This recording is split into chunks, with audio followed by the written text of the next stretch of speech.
Hi hello friends, welcome back to my YouTube channel. இதுவரையும் என்னுடைய AK family கிச்சனை subscribe பண்ணாதவர்கள் ப்ளீஸ் சப்ஸ்கிரைப் பண்ணிக்கோங்க. பக்கத்தில் பெல் ஐக்கான் இருக்கும், அதை கிளிக் பண்ணிக்கோங்க. அப்போ தான் நான் போகிற வீடியோ உங்களுக்கு உடனே வந்து சேரும். வாங்க நுரையீரல் கிரேவி எப்படி செய்வதுன்னு பார்க்கலாம். அடுப்பு பற்ற வச்சு கடாய் வச்சாச்சு. கடாய் காஞ்சோன்னே ஒரு 3 ஸ்பூன் நான் எண்ணெய் ஊற்றிருக்கேன்.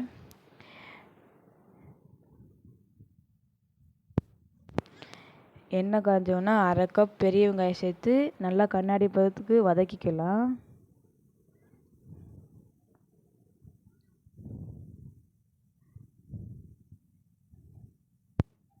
வதங்கின பிறகு 2 ஸ்பூன் இஞ்சி பூண்டு பேஸ்ட்டு சேர்த்து நல்லா வதக்கிக்கலாம், பச்சை வாசனை போகிற வரையும். பச்சை வாசனை போனோன்னா 4 பச்சை மிளகாய் சேர்த்து நல்லா வதக்கிக்கலாம். நல்லா வதங்கின பிறகு 1/2 கப் தக்காளி சேர்த்து நல்லா வதக்கிக்கலாம். தக்காளி மசிய 1/2 ஸ்பூன் சால்ட்டு சேர்த்து நல்லா வதக்கிக்கலாம். இப்போ மூடி ஒரு 10 செகண்ட் தக்காளி மசிய விடலாம். நல்லா மசிஞ்சிருச்சு. இப்போ நம்ம மசாலா சேர்த்துக்கலாம். 1/2 ஸ்பூன் மல்லித்தூள், 1/2 ஸ்பூன் மிளகாய்த்தூள், 1/4 ஸ்பூன் மஞ்சத்தூள், 1/2 ஸ்பூன் கரம் மசாலா, 1 ஸ்பூன் காஷ்மீர் மிளகாய்த்தூள் சேர்த்து நல்லா வதக்கிக்கலாம்.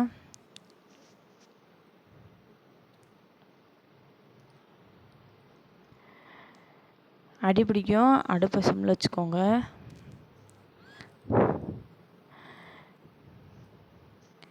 இப்போ தேவையான அளவு தண்ணி ஊற்றி மூடி எண்ணெய் பிரிஞ்சு வரை வெயிட் பண்ணலாம்.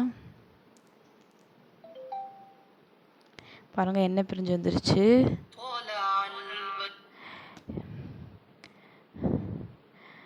இப்போ சுத்தம் பண்ணி வச்ச நுரையீரல் சேர்த்துக்கலாம். சேர்த்து நல்லா கலந்து விட்டுக்கலாம். நுரையீரல் வந்து தண்ணி விட்டு வரும், அது வரை வெயிட் பண்ணலாம்.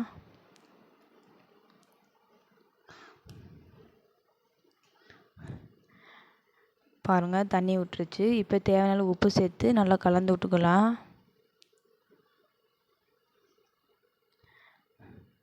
இப்போ கிரேவிக்கு எவ்வளோ தண்ணி வேணுமோ அந்தளவுக்கு தண்ணி ஊற்றி கலந்து விட்டுக்கலாம்.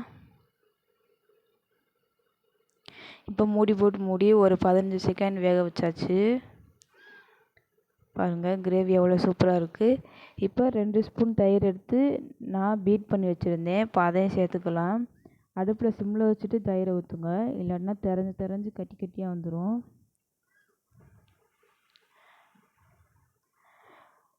இப்போ கலந்தாச்சு.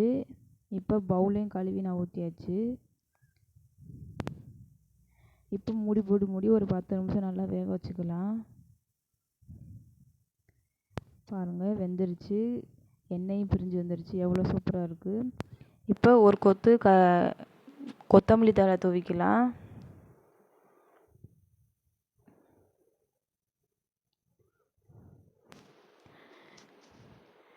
கொத்தமல்லி தழை தூவி 1/2 ஸ்பூன் மிளகுத்தூள், 1 ஸ்பூன் சீரகத்தூள் சேர்த்து இறக்கிக்கலாம். இந்த வீடியோ உங்களுக்கு பிடிச்சிருந்தா கமெண்ட் பாக்ஸில் கமெண்ட் பண்ணுங்கள்.